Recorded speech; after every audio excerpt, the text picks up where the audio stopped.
चाहे किसानों महाराष्ट्र के, चाहे मध्य प्रदेश के, चाहे जम्मू के, चाहे पंजाब हरियाणा के, बड़ा एक गंभीर सा मसला चल रहा है। लेकिन मैं खुद किसान हूं, मुझे पता है कि किसानों के साथ कौन कौन क्या क्या करता है। जिस MSP के ऊपर आज शोर मचा हुआ है, ये कानून, इस कांग्रेस जो आज इतना हल्ला गुल्ला कर रही है, इन्हीं के राज में ये आया था। कानून नहीं था, एक नीति बनी थी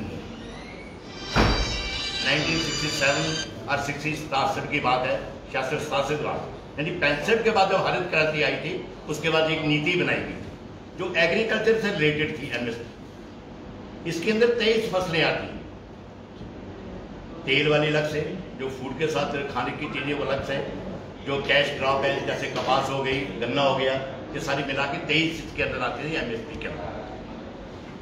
और ये एक नीति है, कानून तब से लेकर आज तक कानून बना ही नहीं।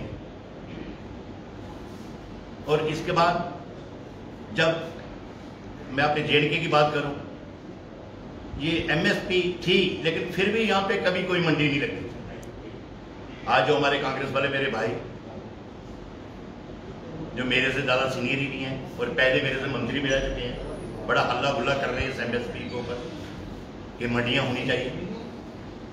पहले हमारे प्राइमरी सोसाइटी, विलेज लेवल पे छोटी छोटी सोसाइटी जो होती थी, वो प्रोक्योर करती थी MSP के ऊपर। यानी MSP एक नीति बनाई थी जो एग्रीकल्चर से रिलेटेड थी, आगे गवर्नमेंट की मर्जी है उसको लागू करना नहीं था। लेकिन 66 से लेकर आज तक वो MSP चल रही है। और इस बार भी, अभी यहाँ तो नहीं, यहाँ हमारे लेट प्रायोरिटी रहती है, जैसे गांव छान की, जिससे पंजाब के अंदर मंडियाँ खुल गई हैं, हरियाणा के अंदर मंडियाँ खुल गई, MSP के अंदर प्रोक्योरमेंट वहाँ पे चालू हो गई है।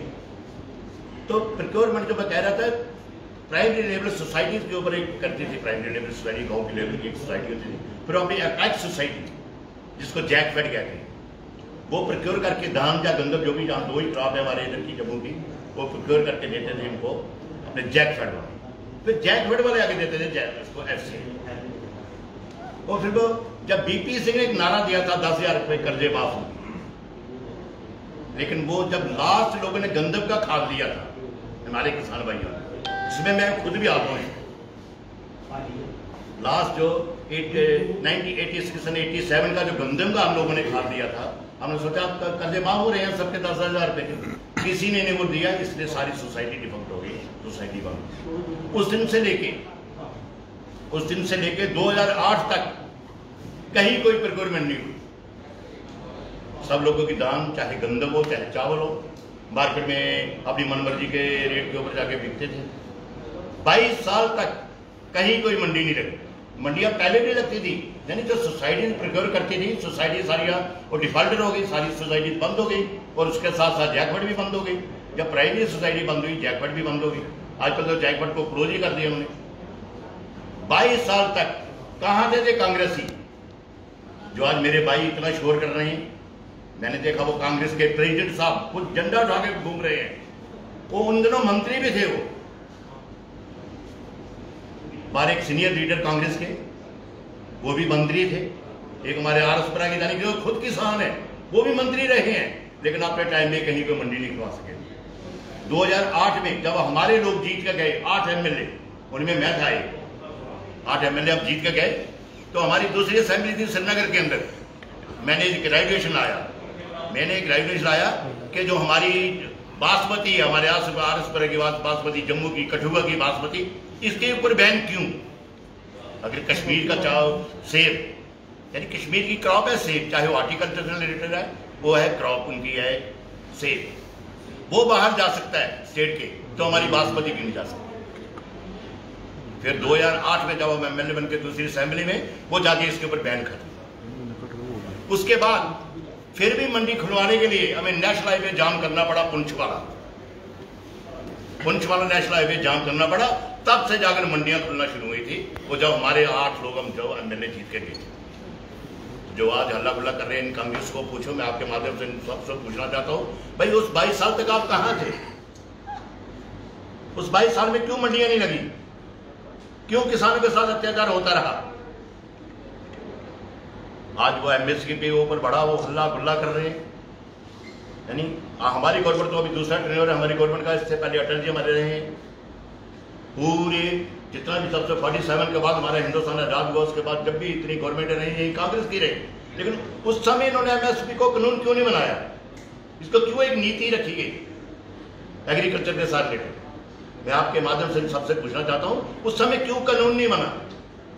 अब जाके हमने जैसे क्रॉप 23 क्रॉप जो मैं कह रहा हूँ आपको जो एमएसपी के अंडर आती है उसमें कुछ हमने जो क्रॉप्स हैं जैसे तिलहन है, प्याज है, आलू है, जो चीज हमने बाहर की कि कोई किसान अपनी इस फसल को जाके कहीं भी बेच सकता है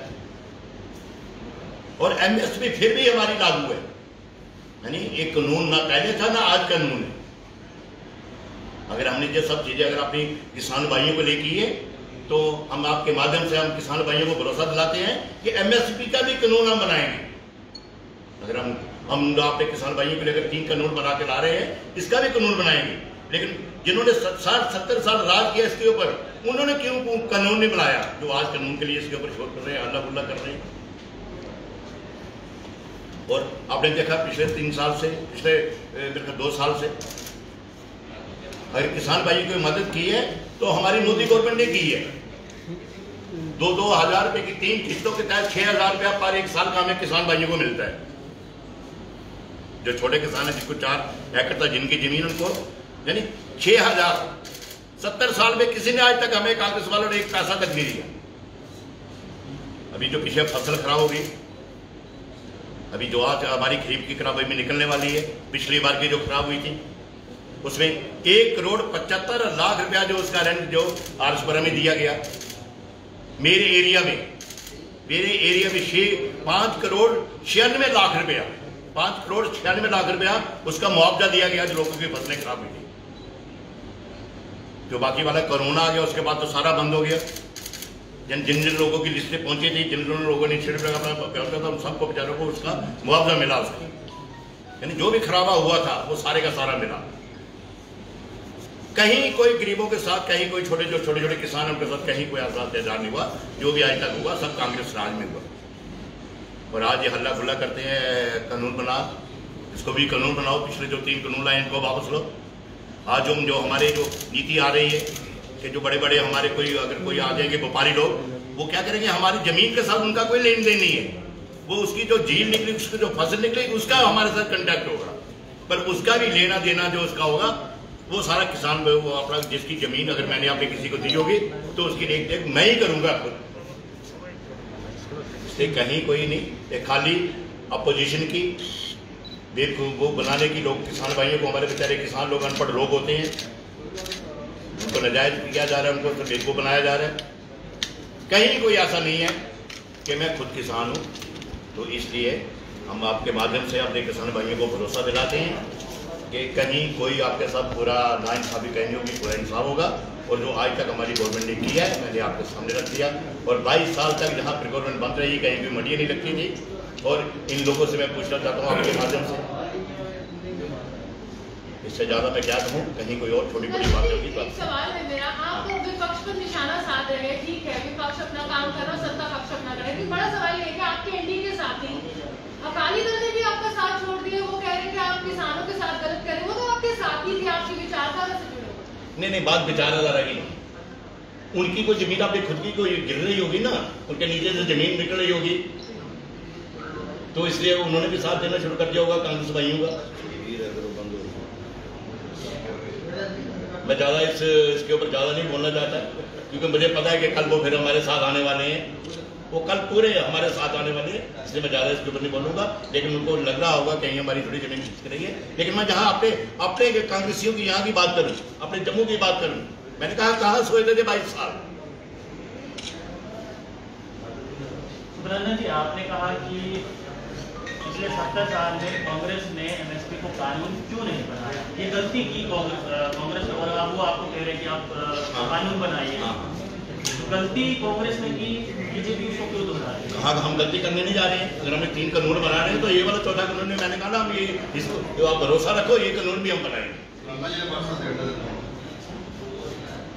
मेरा एक और सवाल है, आज भारतीय जनता पार्टी के लिए बड़ा दिन है, क्योंकि बाबरी मस्जिद राज्य को लेकर आज फैसला आने वाला है। 3 बड़े नाम, कृष्ण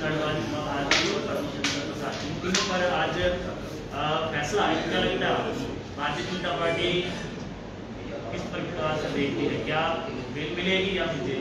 भैया हमने ना पहले गलत किया था ना आज हम गलत करेंगे, जो भी होगा मैं उसका बताऊंगा। हाथरस गैंग रेप क्या जो गैंग रेप हुआ हाँ उस पर क्या कहेंगे? तो भैया जिन्होंने गैंग रेप किया था, जो उनके कल्प्रेट थे, वो तो पकड़े गए हैं। अब कोर्ट का काम है क्या करना है इसके ऊपर। फास्ट ट्रैक कोर्ट का लागू चालू कर दिया है, वो इंसाफ वो करेगा। आपको ये लगता है कि सर कानून व्यवस्था यूपी के अंदर अगर आप ठीक नहीं है तो इसकी बेहतर कभी हो ही नहीं सकती। कानून व्यवस्था रातों रात अपने संस्कार कर देगा, परिवार को शादी नहीं देखने की अनुमति, ये कौन सी कानून व्यवस्था की बात? देखिए मैडम, हम नहीं चाहते कि किसी का शव ऐसे खराब। अब मुझे पता था अपोजिशन वाले वहाँ पे जाके बैठते हैं, तो उनके माँ बाप सुन लो ना, जिसके घर का एक परिवार का बच्चा दूसरे घर से वो एक उनका मुद्दा चला गया है, उनके ऊपर क्या बीत रही। तो अपोजिशन का काम होगा करवाएं कि उनको भी ये करो वो करो, इसलिए हमने बेहतर समझा कि वो हमारी बच्ची है, वो उनकी बच्ची नहीं, वो हमारी भी बच्ची है। जिस माँ बाप की आप बात कर रहे हैं उनको भी आपने अंतिम दर्शन नहीं, हम भी उनके माँ बाप हैं, हम उनके माँ बाप बनते हमने खुद उनका चलो